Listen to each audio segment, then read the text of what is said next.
Hard Left Yogi with Flip Your Dog Yoga Center. I hope that you guys are enjoying these tutorials. These tutorials particularly have to do with becoming better at your handstands. The class that follows this is done in same class, done with 7 different focuses. I think 7 is what I've got on there. I'll have to count again. But different focuses that you need throughout a whole entire practice to make a better handstand.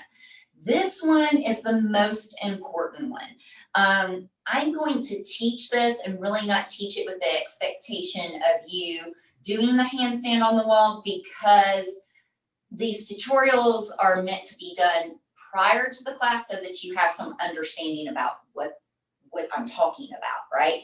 And because I'm going to demonstrate a handstand without, quote unquote, being warmed up like I would normally in a class, I don't recommend you doing handstands without a warm up unless you're just like 22. You know what I'm saying? Right? Like my body doesn't want to necessarily just fling myself into handstands like it did when I was in my mid-20s. Right? So this is the deal.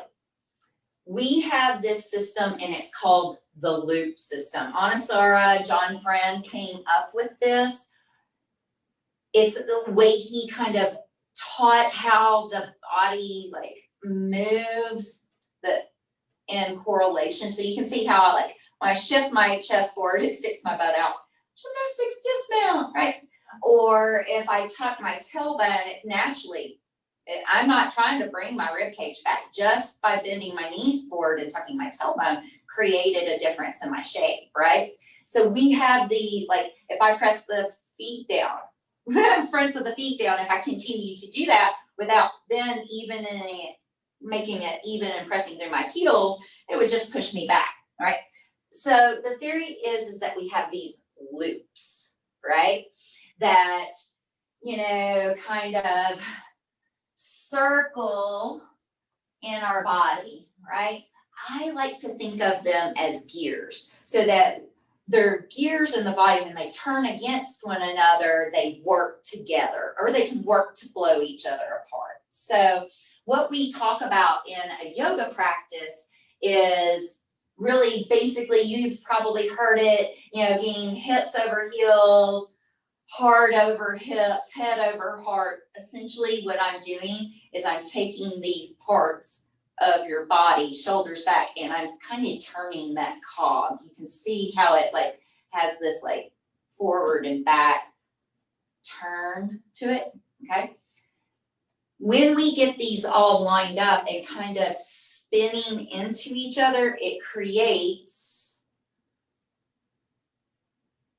a nice mountain posture, right? It creates just enough tuck in the tailbone and just enough lift in the thighs, just enough lift in the calf muscles, just enough press down into the balls of the feet that everything from the hips down start to line up. Well, guess what? I can get my upper abs in there, I can get my shoulders in there, and then finally my head when I turn it straight.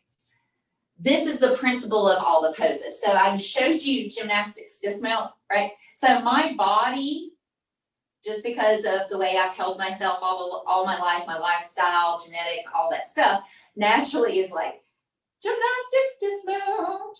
In my handstands, in my chair, in my warrior, your body does the same thing, right? So you either stick your butt out, you either tuck your hips, you either bend your knees, you either lock them out, unless you're perfect. And if you're perfect, you can skip this tutorial, please.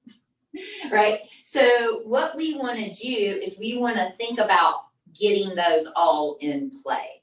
And when you do that on the wall, it'll actually pull you off into a handstand, which is so phenomenal.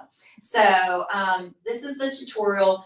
If you want to do the handstand part of it, I suggest coming back to the handstand part of this tutorial after you've done the class that goes with this link, just so you're warmed up and you're safe and you're already there mentally, physically, the whole 9 yards, right? So when we think about our body and really coming into alignment to get rid of gymnastics dismount, like this, I've got some weight in my heels, but really not a lot in the balls of my feet. So pressing the balls of the feet down will automatically start to shift things in. Also, if I feel like I'm rooting down through the shin a little more and lifting through the calf muscle a little more, right? Lifting through the front of the leg and descending down the back of the thigh a little more. Pulling the low belly in and descending down and lengthening the low back.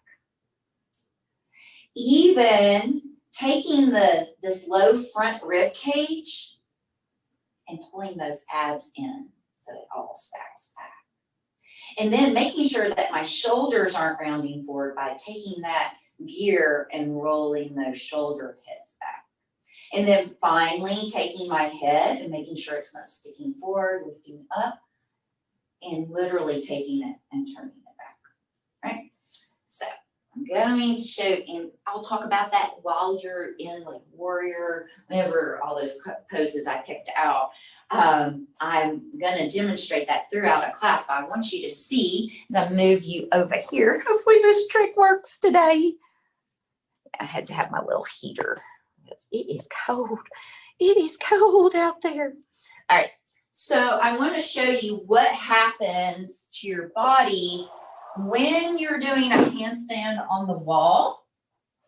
And we take these loops or these engagements that I've been talking about in the tutorial and get them fired up. So I'm coming really, really close to the wall. This is something for you to try after practice. I just want you to see what doing all of that I just showed you will do for a handstand. So I'm going to just kick up onto the wall.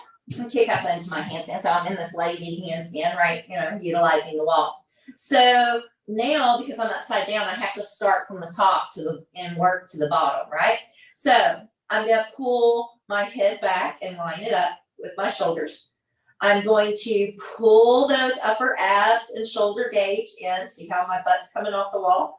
Now I'm going to pull those abs in, lengthen my tailbone to my heels.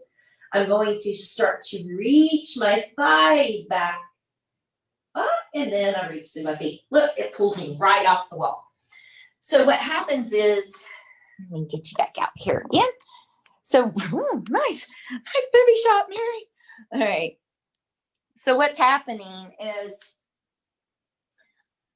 by engaging all of those muscles, it's essentially pulling me into mountain pose and stacking the body in such a way that it's easy to hold. So if you did my tutorial about stacking the forearms properly and perpendicular, ultimately those loops are the way to get the whole body perpendicular in a handstand. So if you want to know more about the loops, you'll follow this page and look for the tutorial. It'll be the handstand class, and it'll be marked loops, and you'll do that. You'll notice that all the handstand class for this session, I'll do another sequence for handstands, but this sequence will be, you'll do this sequence about 7 times with 7 different principles, and this was one of the principles. So I hope understanding the Anasura loops, my John friend, made a little more sense. If it doesn't, definitely do the class because you will feel it then. Thanks, guys. Remember to subscribe, ask more questions, give us some comments, follow us on Facebook and every other social media. I promise we won't blow you up with woo-woo. I'm not gonna promise that.